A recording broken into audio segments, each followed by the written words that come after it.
Halo semua, perkenalkan nama saya Siga Damanik, MPM 1901010136. Metode, media, pendekatan yang saya gunakan dalam mengajar cerpen di kelas 6 SD. Pertama, metode yang saya pilih adalah metode resitasi atau metode pemberian tugas. Mengapa saya memilih metode resitasi ini? Karena metode resitasi atau pemberian tugas. Metode ini digunakan terutama untuk merangsang anak lebih tekun, rajin, dan giat belajar. Resitasi tidak sama dengan pekerjaan rumah, lebih luas daripada itu. Siswa menyusun sendiri hasil pemikiran dari pertanyaan tersebut untuk dituangkan dalam berbagai bentuk. Selanjutnya, media yang saya pilih dalam mengajarkan cerpen yaitu media kartu bergambar. Mengapa saya memilih media kartu bergambar? Karena media kartu bergambar adalah media pembelajaran dalam bentuk kartu yang di dalamnya terdapat gambar. Gambar tersebut sesuai dengan materi yang diajarkan. Maka dengan gambar itu, anak akan lebih dapat merangsang otak agar dapat menangkap pelajaran lebih cepat. Selanjutnya, pendekatan yang saya pilih dalam mengajarkan cerpen yaitu pendekatan kontekstual. Mengapa saya memilih pendekatan kontekstual?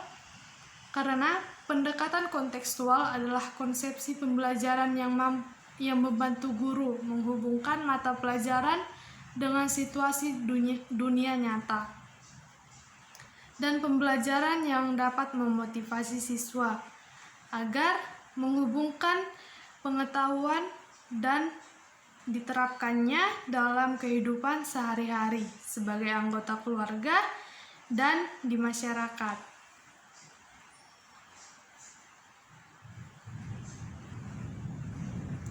Nah, di sini saya akan mempraktekkan mengajarkan cerpen di kelas 6 SD dengan menggunakan media, metode, dan pendekatan yang saya pilih tadi.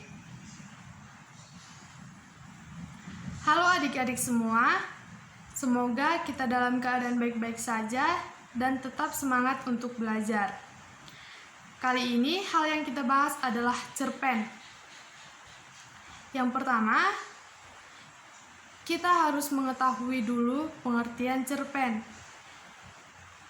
Jadi, seperti yang kita ketahui, cerpen merupakan suatu karya sastra dalam bentuk tulisan yang mengisahkan tentang sebuah cerita fiksi lalu dikemas secara pendek, jelas, dan ringkas.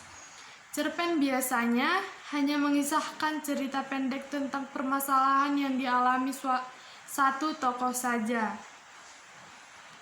Cerpen juga bisa disebut sebagai fiksi prosa, karena cerpen yang disuguhkan hanya berfokus pada satu titik konflik permasalahan yang dialami oleh tokoh, mulai dari pengenalan karakter hingga penyelesaian permasalahan yang dialami oleh tokoh. Cerpen juga terdiri tidak lebih dari 10.000 kata saja.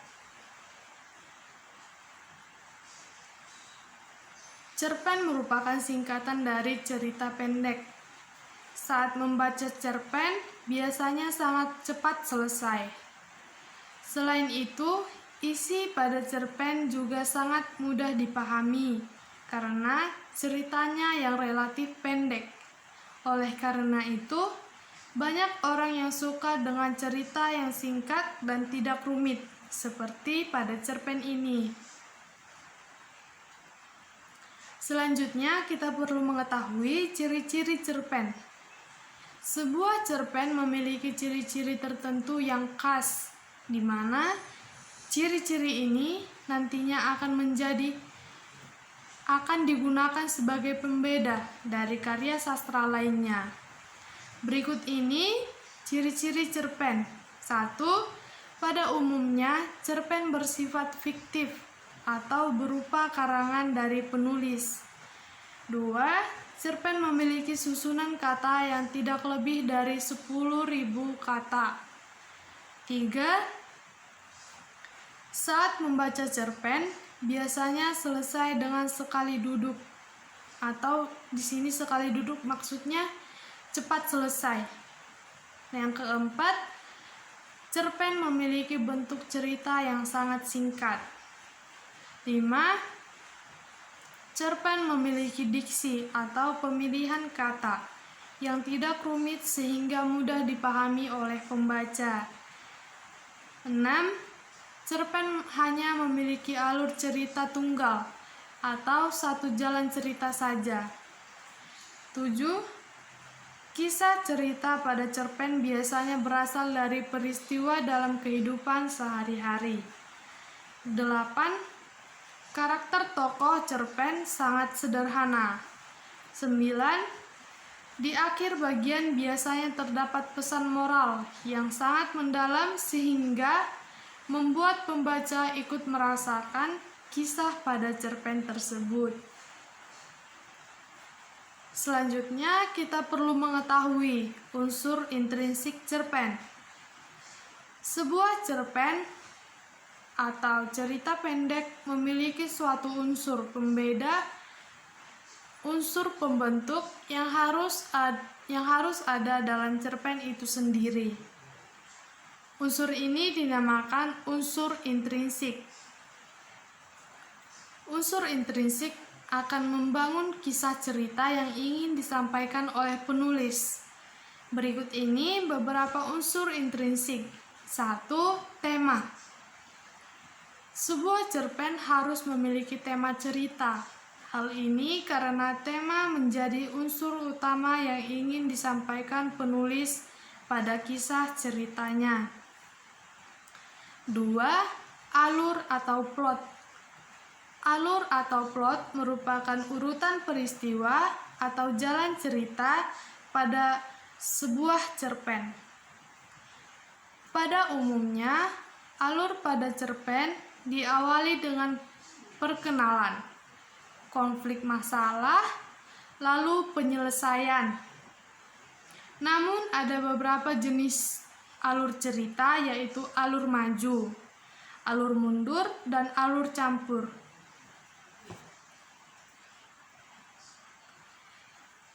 3. Setting.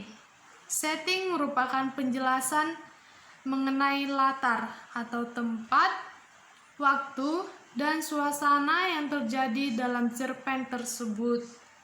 4. Tokoh. Tokoh merupakan pemeran yang diceritakan dalam sebuah cerpen. Tokoh terdiri dari pemeran utama dan pemeran pendukung. 5. Watak. Watak merupakan penggambaran sifat dari para pemeran. Watak terdiri dari 3 jenis, yaitu protagonis yang bersifat baik, antagonis yang bersifat jahat, dan netral. 6. Sudut pandang atau point of view. Sudut pandang merupakan cara pandang pengarang saat menceritakan kisah pada sebuah cerpen. Sudut pandang dibagi menjadi 2 bentuk, yaitu sudut pandang orang pertama yang terdiri dari pelaku pertama, yaitu aku, merupakan tokoh utama, dan pelaku sampingan, yang berarti aku yang menceritakan orang lain. Sedangkan sudut pandang orang ketiga terdiri dari serba tahu, yang berarti dia yang menjadi tokoh utama, dan pengamat, yang berarti dia yang menceritakan orang lain. 7. Amanat. Amanat merupakan pesan moral atau pelajaran yang disampaikan oleh penulis kepada pembaca. Pesan moral yang disampaikan biasanya dalam bentuk tersirat maupun tersurat. Nah, di sini saya memberikan contoh. Contoh ini merupakan kartu bergambar. Di dalam itu ada sang nenek dan anak yang bernama Edo.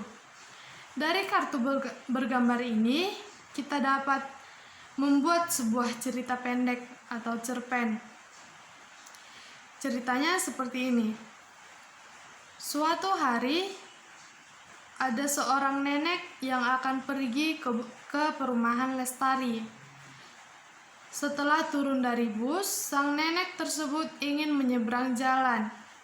Kebetulan, Edo melihat nenek tersebut. Edo membantu sang nenek menyeberang jalan. Edo juga menunjukkan jalan menuju perumahan Lestari. Edo mengantarkan sang nenek sampai ke tempat tujuan. Edo merasa lega dapat membantu sang nenek. Nah, itu adalah cerpen dari kartu bergambar yang telah saya sediakan. Nah, kali ini adalah tugas untuk kamu menceritakan dari kartu bergambar yang telah saya sediakan ini. Ini merupakan kegiatan yang kamu lakukan sebelum kamu berangkat ke sekolah. Nah, sekian dulu pembelajaran kita hari ini. Semoga pembelajaran kita ini bermanfaat untuk kita semua. Mohon maaf bila ada kesalahan kata yang saya ucapkan. Sampai bertemu lagi.